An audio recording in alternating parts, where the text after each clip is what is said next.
here's my question. How many of you are ready to show up right now and get to it and make it happen? Okay, that's great. Then all I want you to do is to stand up. Okay? With the exception of that guy, the rest of you suck. Okay? And here's what I mean by that. I just set you up. Can I use that chair here for a second? Would you hand me that chair? I just set you up. Sit down, all right?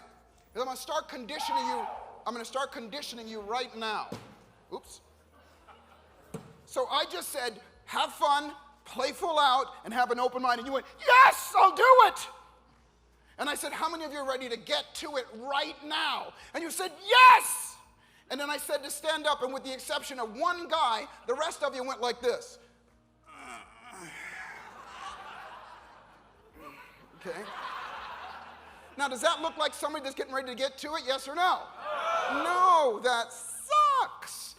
And I'm joking around, and I do joke around a bit, but I want you to know that I want you to realize that that is the reality of how most of us run our lives when you're not here, when you're home. Because as Chris said, and I'm going to add on to some of the things that he said, that most of us sit, especially since COVID, we've been sitting more than we ever have in our lives most of the time. We sit most of the time, and when it's time to do something, we wonder why we don't have the energy. We wonder why we go after something, and then when we don't get the results, we go, I knew better than that.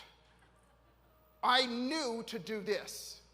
Chris just said a little while ago, yes, if you jump up and down, you're going to have energy. But what if you don't feel like jumping up and down?